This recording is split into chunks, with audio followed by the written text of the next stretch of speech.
Growing up, I knew my older sister was different, even special. Though my sister was born with Down syndrome, she has never let her disability define her. Hi, I'm Amanda Lukoff, a filmmaker from the United States of America, out of Washington, D.C. I've also realized that everyone is not as sensitive to my sister's difference as I am. I've been confronted with the misuse of the word retarded or the R word on the bus and at school, at work and parties. Working on the R Word documentary film project, a film about the power of words and the love between siblings, how they can start a movement. I wanted to know how a term once used as a medical description for individuals with intellectual disabilities became a derogatory word used to put people down. So I am one of a set of triplets, and our older sister, Gabrielle, was born with Down syndrome, which is an intellectual disability.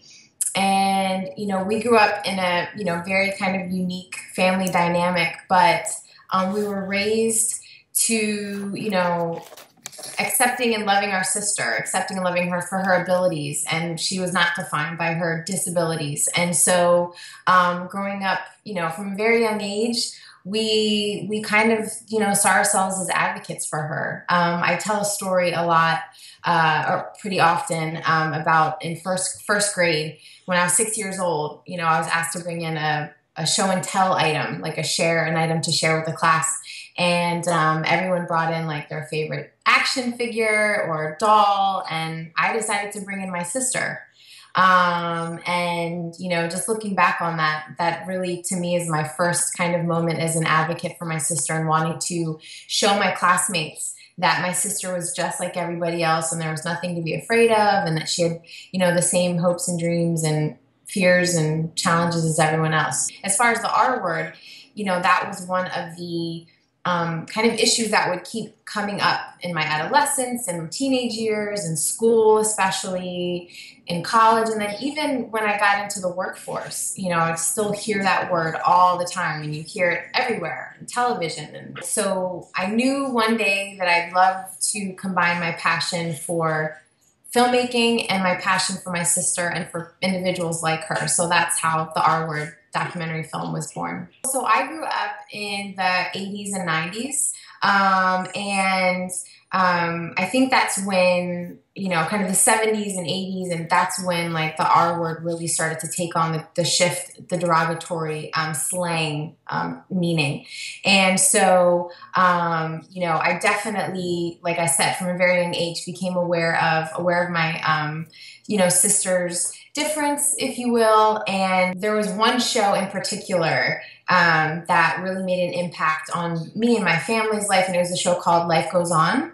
There was a young man with Down syndrome who was on the show. His name is Chris Burke. He played the character of Corky, and he lived in a, kind of a middle-class family with a mom and a dad and a sister, and that was like such a touchstone for my family. Be like, oh my gosh, like here's a representation on television of my family. So it was really meaningful. And then you fast forward to now, where there's, individuals with Down syndrome, young children that are in, modeling for Target and ads for Target. And there's TV shows like Glee that has a young woman with Down syndrome who is a major character and plays kind of against type. Like she's this really feisty, kind of smart ass character, and she's actually, Lauren Potter, the actress, is actually going to be in our film. We're really excited about that.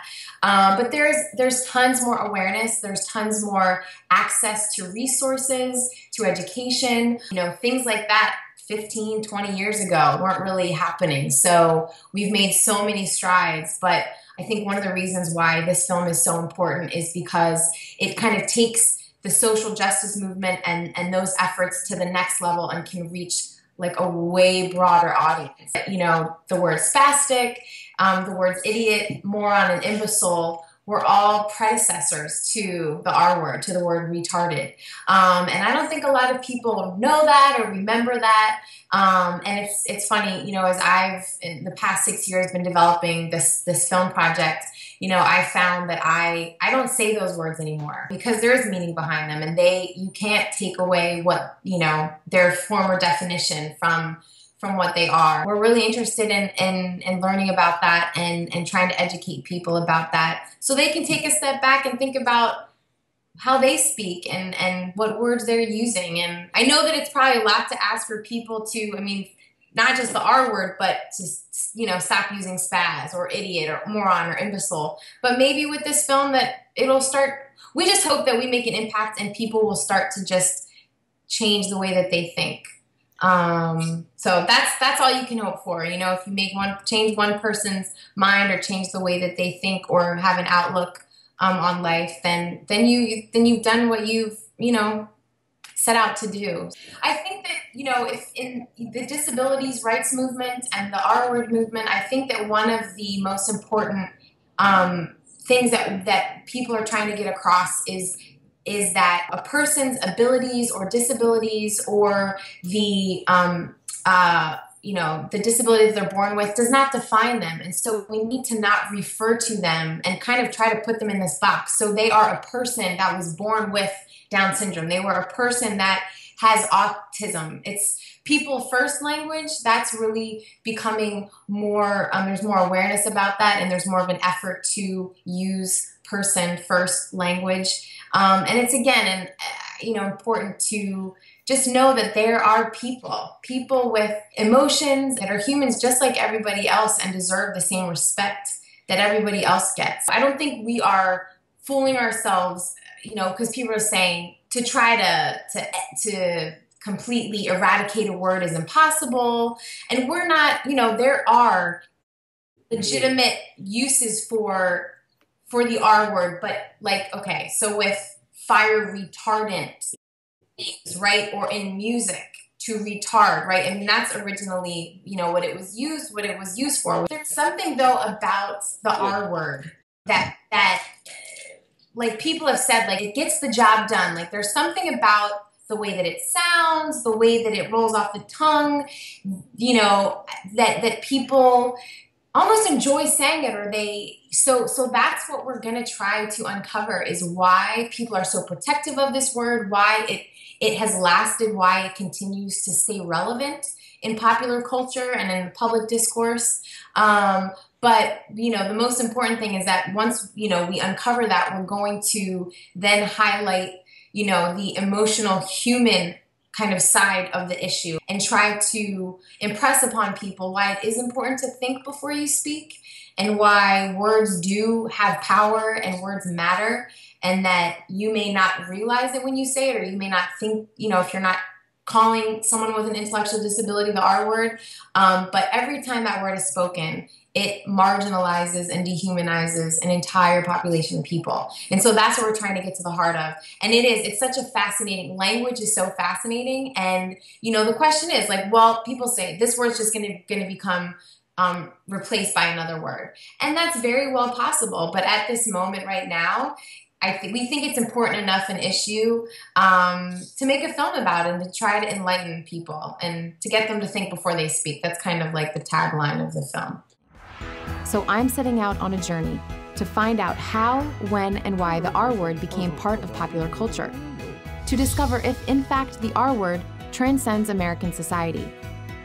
To uncover the lasting effects the R word has on people with intellectual disabilities. So we, you know, knew that we wanted to have as diverse a cast as possible. So we have our group of experts and thought leaders and self-advocates. So we have the head of Special Olympics, Tim Shriver.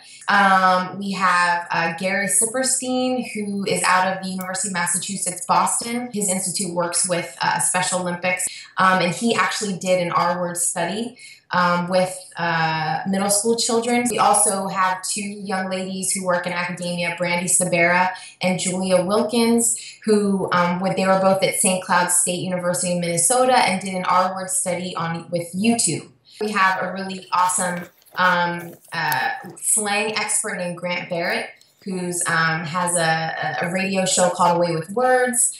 So he'll, I think, bring a really interesting perspective with language and slang.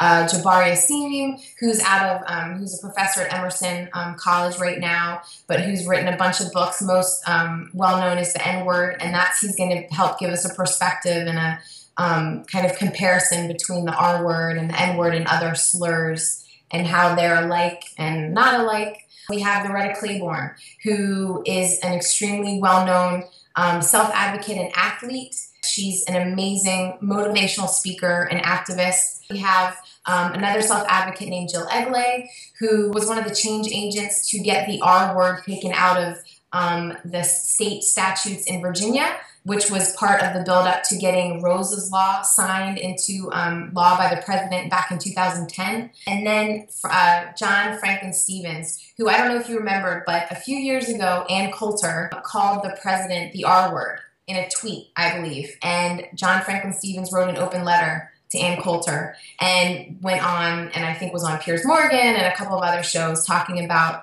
her use of the word and just bringing awareness about the R word. So super excited about those guys. And we also have some mother activists, but they're part of the thought leader expert contingent.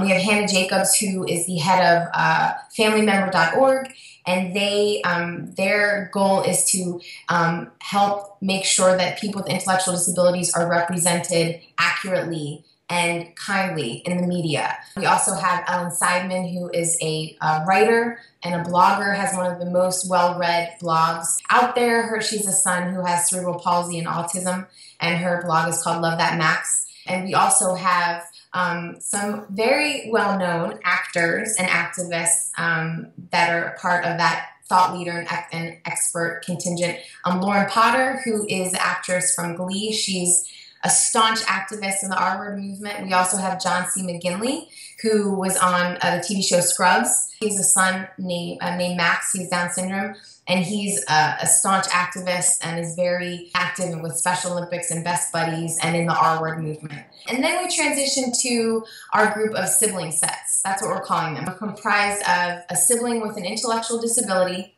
and a sibling advocate who has done something in their life because of their siblings. Soren Palumbo and his sister Olivia. So Soren was a co-founder of the Spread the Word to End the Word movement.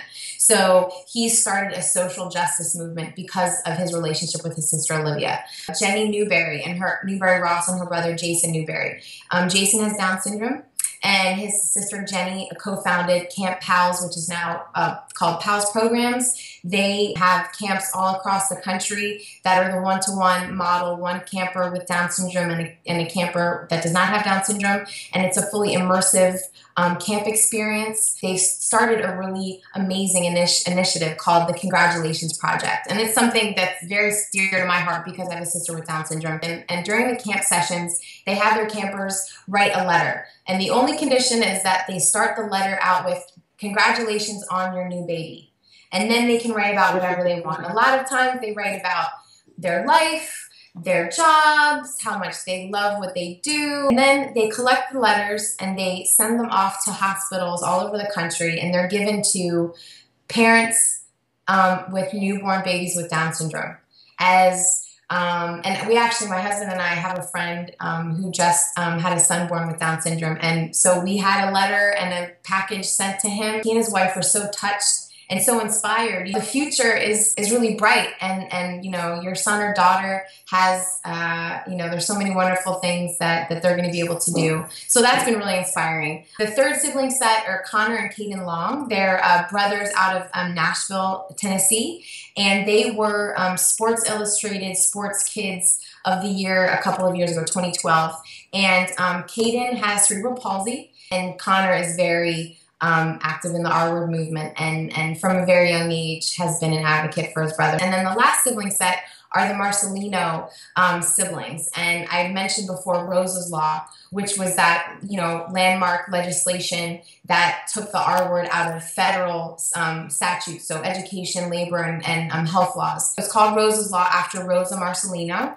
Her family were the change agents to help get the R-word out of Maryland state statutes. And her siblings, Maddie, Gigi, and Nick, all testified in front of the Maryland legislature about the R word, and Nick's testimony in particular was profoundly impactful. And again, at a very young age, he was testifying in front of the legislation and talking about the importance of the R word and taking it out of. So that kind of rounds out our cast, and we're really, really excited about following these stories and talking to these amazing people. And ultimately, to try to empower people and communities and encourage everyone to think before they speak. So we're in heavy fundraising right now. We launched a crowdfunding campaign on Indiegogo. Our launch date was March 4th, which was the annual Spread the Word to End the Word Day of Awareness. We have a really ambitious fundraising goal, $200,000, which in filmmaking, that's not really a lot of money, but in every day, that is a lot of money. So we also have a fiscal sponsor, which is important when you're trying to get grant money, to get money for filmmaking. And so people have been able to give contributions and get a tax deductible donation with that. As of right now, we've raised close to $40,000, which we're extremely excited about. And we're hoping to get as close to the $200,000 as possible. And I think that, opportunities like this to get the word out, especially internationally, is really going to be beneficial. We have an article coming out on The Mighty, which is an online news source that highlights stories about individuals with disabilities and disease that will hopefully bring more exposure. And so our plan is to start filming as soon as the crowdfunding campaign ends. So we are going to be heading to Chicago and Nashville in May. We're going to be filming in DC and New York and New Jersey in June. And then we're going to be heading out to Los Angeles around the time of the Special Olympics World Games, which are at the end of July. And we're going to be going to these different cities and following these different sibling sets, and then interviewing our experts and self-advocates. And obviously, depending on how much money we raise, the more money we raise, the quicker we can get the film finished, really focus on it and get it out, hopefully have it finished by the fall. If we don't raise as much as we'd like, then we'll have to go through some more fundraising. It might take a little longer, but we're hoping to have it finished within the next 6 to 8 months and have a really great marketing and distribution strategy. We're going to, try to do the film festival circuit. We're going to, try to submit for broadcast television like HBO documentaries and PBS and OWN documentaries. We also are going to try to do a college tour and a grassroots screening across the country and really partner with the advocacy organizations. So we have primarily been on Facebook and Twitter and Instagram, and a lot of it's been, kind of our extended network, family and friends and extended network, and we just are constantly reaching out to people like yourself and trying to raise awareness about the project and about the fundraising campaign, and again, hoping that interviews like this and the article on The Mighty and hopefully some other, media exposure will help bring people to our website and to the fundraising website, the Indiegogo website, and help us raise money. And the cool thing about the crowdfunding campaign is that, you can donate $5, you can donate $500, you can donate $5,000, and you're involved regardless of how much you donate. And that's the cool thing about making films in this day and age, is that you can get involved on the ground level and be part of the making of an important project like this. And so, the response has been outstanding and overwhelming, and people have been so generous. So it's been a really humbling experience thus far. We have a plan. We have kind of an outline of what we want to accomplish, but the great thing about documentary filmmaking is that you kind of never know what's going to happen. So we're open to the possibilities and what may come up. People are really excited about this project and say that it's about time that a project like this is happening. So that's where we are so far.